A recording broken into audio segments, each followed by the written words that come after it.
We're here at the Marine and Environmental Affairs Division where staff are thanking about 90 volunteers for their work helping to keep the shellfish propagation program going here in the town of Barnstable. Let's check it out.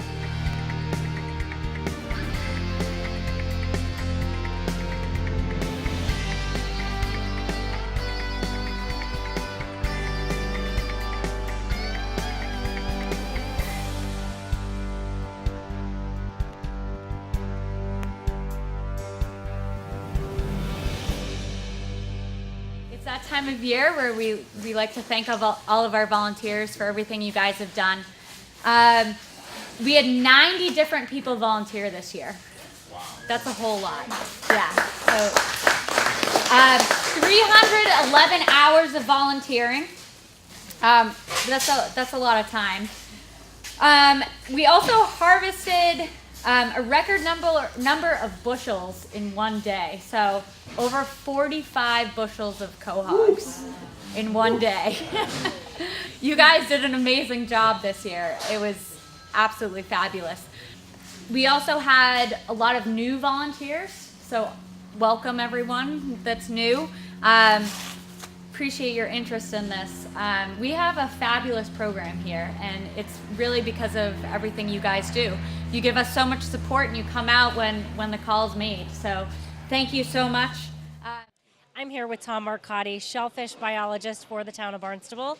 Thank you so much for chatting with us today. A big, exciting thank you to the volunteers who help make the town's shellfish program possible.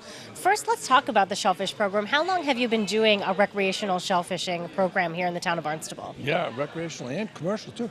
I've been here since '93.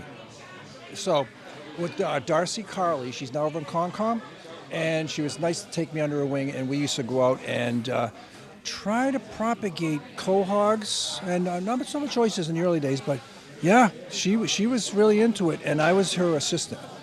Wonderful. And why is it so important that we have a program like this for the town of Barnstable? Good question. Why do we even bother? No, it's a tradition on Cape Cod, and as you can see here, everybody here lives this tradition, and right now, I mean, this is right up to speed. It's since day one.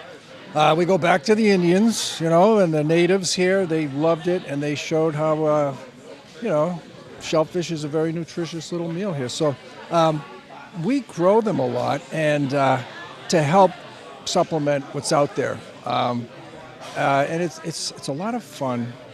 And what what I find that I do, if we can get people up out of their chair in the living room or at the mall, to come down to Scudder Lane, to come down to Bay Street, to come down to West Bay and see what's in their backyards. That, to me, is key. I just, myself, first time shellfishing this year, just got my permit. So I've gone a couple times. It's very exciting. And you're right, it is such an enjoyable experience. And it's really fun to get out there. So many people talk about, too, that shellfish really can be helpful and making sure those waterways stay clear, sort of remove some nitrogen loading in some waterways. So do you think that this program will help in those areas as well? Always has.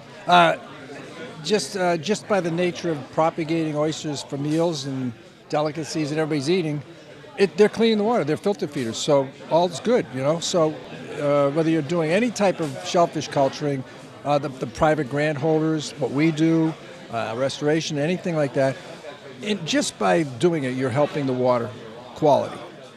You guys were recognized today here at the Shellfish Volunteer Thank You Party because you are the two youngest volunteers.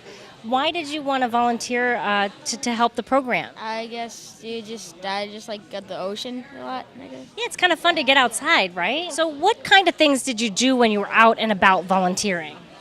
We help power wash, and we helped sort the quahogs. We helped dump them in a different area. What's your favorite part of getting out there and shellfishing? I guess exploring, like seeing what you get. How about you? Same as him, exploring. It's like a little adventure to get outside and find some shellfish, right? Yes. Well, thank you guys. Congratulations, and thank you so much for your volunteer service. We really appreciate it.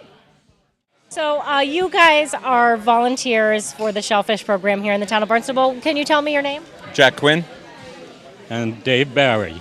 How long have you guys been volunteering for the shellfish program here in the town of Barnstable?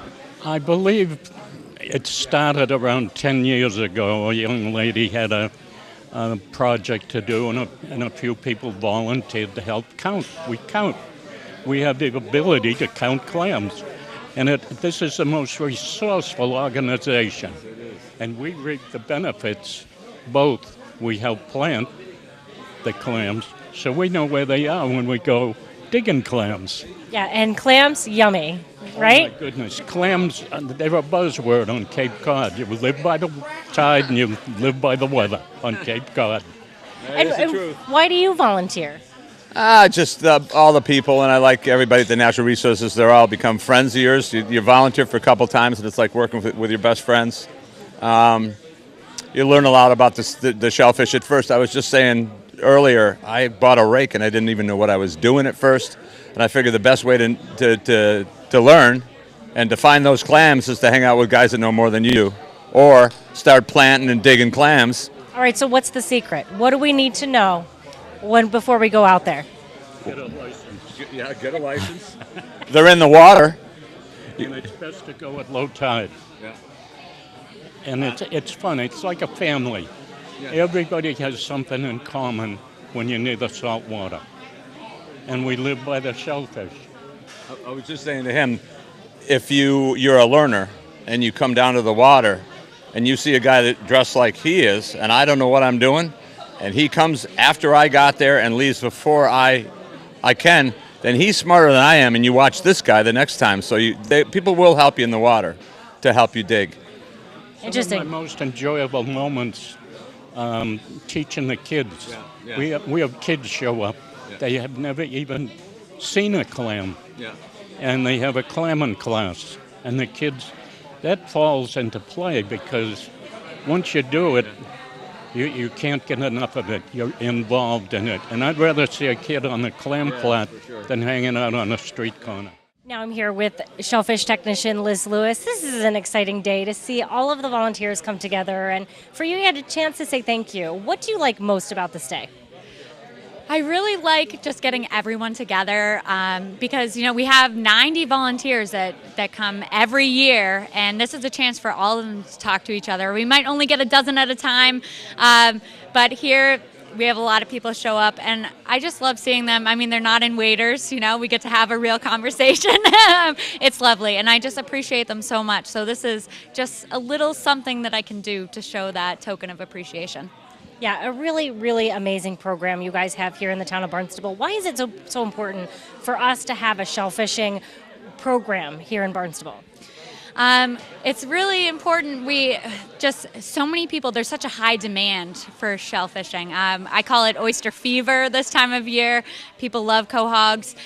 So it really helps to put some out there so we don't take too much out. It takes a little bit of that fishing pressure off. So what we do here, we put out as much as we can in hopes that our wild populations stay at a good number too. What kind of numbers? Some of your volunteers are so passionate. They're so excited about it. They really love it. They have told me over and over how it builds community, and this really is so rewarding for them as well. Someone was telling me you actually planted 2,000 quahogs. Is that right? We planted almost 2 million. 2 million, yeah. It was about 1.8 million this year. And, that's what we put under nets, so 119 nets, so there's still a lot of work to be done. But that was a huge number compared to last year, where we put about 400,000 under nets. It's go big or go home, And so why were you able to grow it so much this year? I mean, it must be, is it costly to the town, or is this just a natural progression? I think it's a natural progression. We do a lot of out-of-town contaminated relays. And this year, I wanted to do more homegrown stuff rather than getting everything from the Taunton River, which, has a lot of other things going on with it, not necessarily the cleanest river. I just really wanted to grow it ourselves, and I knew we could. We have the infrastructure here. We have volunteers, and we have the people to do it. So I said, hey, let's grow it ourselves. So this is the new norm now.